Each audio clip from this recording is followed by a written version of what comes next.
Considering the recent progress in the field of publishing, we need to think if we still need journals to publish our papers in them. And this is a serious thinking that do we really need these journals? Why?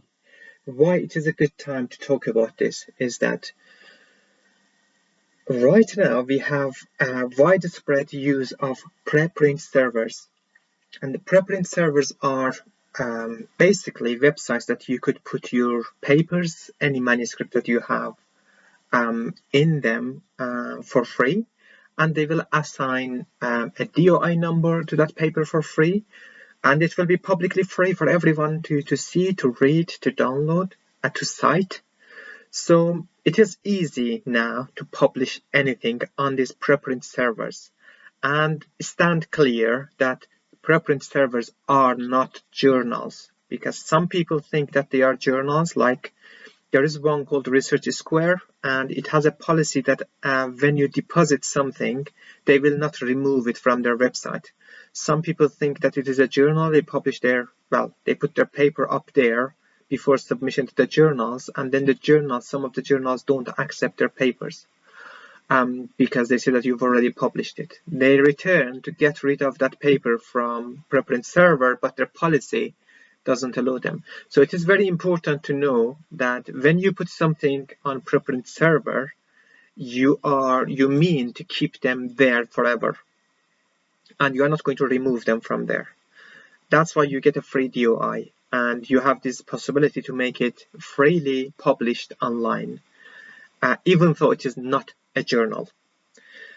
We have medRxiv, that many medical researchers are using it, bioRxiv, mainly for biology, but people are using it alongside medRxiv, and psychArchive for psychiatric, mental health, and psychology papers. So we could actually publish anything immediately online in preprint servers, immediately. What it leaves that the journals were claiming to do was peer review. So if you look at the dissertations or theses that students are defending as part of their degree, it gets thorough peer review by examiners. But they are not published in journals, are they? It's just dissertation. It's finished. It is peer reviewed. And people value it as academic work. So peer review, we need to separate peer review, the practice of peer review, from the journal. We do peer review all the time. Our colleagues ask for comments on their paper. We peer review students' work. We mark them. We peer review, let's say, the dissertations, PhD dissertations, master dissertations, or theses.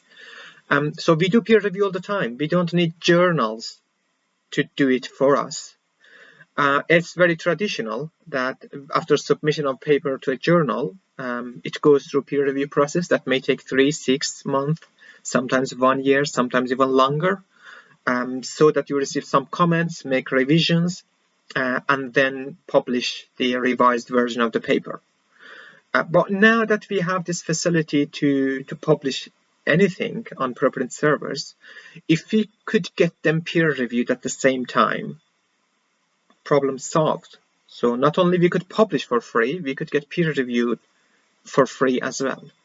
And that is the functions that journals were there for. Now, if we could do these two together in one platform, let's say if medRxiv or bioRxiv or psychArchive or Open Science Framework add the post-publication peer review process to their platform, we won't need journals. The only remaining part was indexing them, and I negotiated and I talked to some of the databases, including Embase, since December 2019, and that is before the pandemic, and I requested them to index preprint papers, the papers that are not in the journals. The good news is that now Embase already indexes medical preprints from medRxiv and bioRxiv. It means if people search Embase, they will be able to find preprints. So this was something that journals were very proud of. The journals were saying that, yeah, we are indexed in Medline, we are indexed in Scopus, we are indexed in Embase, we are indexed in Web of Science citation indexes.